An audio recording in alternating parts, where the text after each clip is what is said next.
इस वक्त सोयाबीन ना होने की वजह से जो हमारी फीड का 30 से 35% फीड में सोयाबीन और कनोला डलता था वो अवेलेबल नहीं है। ऐसा ऐसा कुछ फीड मिलों से ख़त्म हो गया है, कुछ 2-4 के पास था जो मैक्सिमम अगले 5 तारीख तक किसी के पास भी नहीं होगा। फिर क्या होगा, फिर हम आज से 20 साल पुरानी फार्मूलेशन पे चले जाएंगे जब मुर्गी 60 दिन में तैयार होती थी 1.5 किलो की। और सबसे बड़ा बैक ड्रा जो था वो ये था कि उस वक़्त हम 2.5 किलो अनाज खिला के 1 किलो फीड मुर्गी तैयार करते थे।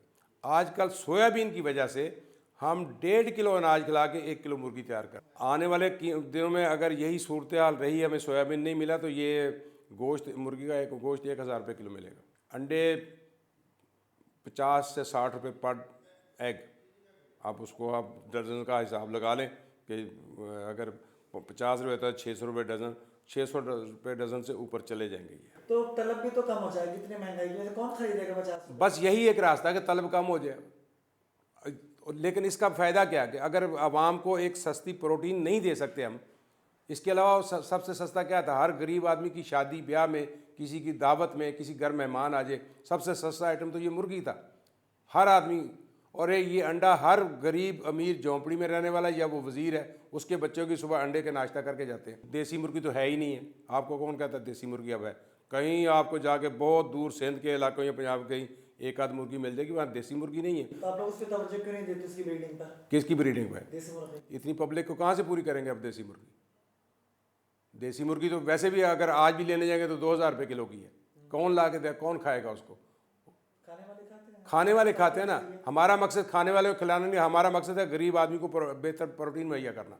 तो कीमतें क्या, जब सोचते थे 200-150 रुपये वो कब आएगा? देखें अब 150-200 आप सोचते हैं ना, हर चीज़ की कीमत एक दो तरह की कीमत बढ़ी। एक कीमत है जो पूरी दुनिया में कीमतें बढ़ी उसके साथ बढ़ रही है।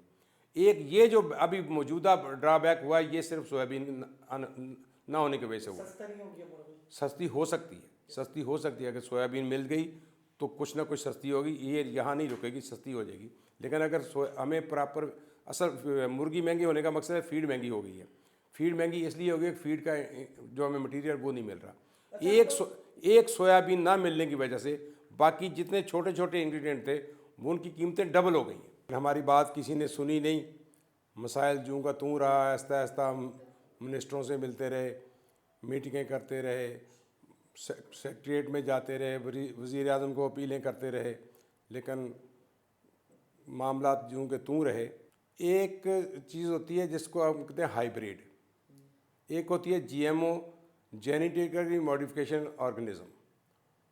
वो सीड में वो उसको ना ज़्यादा यील्ड लेने के लिए किया जाता है। वो साइंसदान कहते हैं कि ये अगर कहीं एक जगह से दूसरी जगह इसकी सोइंग की जाए तो उसमें प्रॉब्लम है। तो हम ये जो माल मंगवा रहे हैं, पूरी दुनिया ये मंगा रही है, सोइंग के लिए नहीं है, ये क्रशिंग के लिए है। और क्रशिंग में कोई प्रॉब्लम नहीं है, सोइंग के लिए है कि कोई बाकी फसलों को, हालांकि हमारे यहाँ कॉटन जीएमओ आ रही है।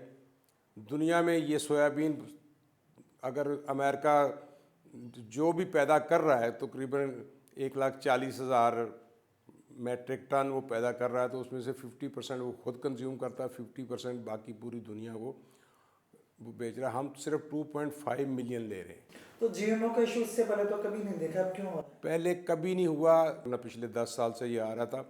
और उसकी बाकायदा फिमिगेशन होती है यहाँ आके कि अगर खुदा कोई रिस्क हो भी तो सीड वो सोइंग हो ही नहीं सकता क्योंकि उसकी फिमिगेशन हो जाती है। कोई ख़तरा नहीं है किसी किस्म का। नहीं उसके लिए उसकी साइंसदानों ने जो दिया है, मेरे पास लेटर हैं जो अमेरिका एम्बेसी ने लेटर दिए हैं कि हमारे यहाँ ये इस्तेमाल हो रही है, पूरी दुनिया इसको ले रही है।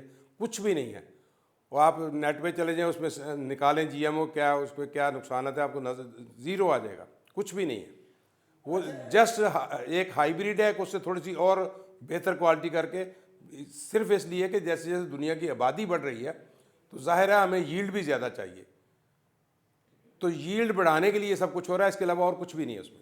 चूज़े को बड़ा कैसे किया जाए सिवाय उसको खुराक दे के। आप अपने बच्चे को भी अगर बेहतर खुराक देंगे वो भी जल्दी ग्रो करेगा। इसीलिए हम चूज़े को भी बेहतर, हम अपने बच्चों से बेहतर ग़िज़ा उनको देते हैं कि टाइम पे ग्रो करे। कोई इंजेक्शन, टीके, किसी किस्म का कोई इंजेक्शन नहीं लगता। और ये मेरे जैसे एक फार्म के पास अगर 2 लाख चूजा, तो उसको मैं इंजेक्शन कैसे लगा लूँगा? इतना इंजेक्शन आते कहाँ से हैं? एक वैक्सीन होती है जो जब से ये पोल्ट्री चली है, वो जैसे बच्चों को वैक्सीन पोलियो की लगती है, ऐसे एक मुर्गी को भी, चूज़े को वैक्सीन लगती है। दो वैक्सीनें लगती हैं। जो ब्रायलर है उसको एक वैक्सीन लगती है, जो लेयर हैं उसको, क्योंकि लंबी उम्र होती है, 3-4 वैक्सीनें लगती हैं। जो ब्रीडर हैं उसको उससे भी 2 ज़्यादा लगती हैं, क्योंकि उसकी एज ज़्यादा होती है।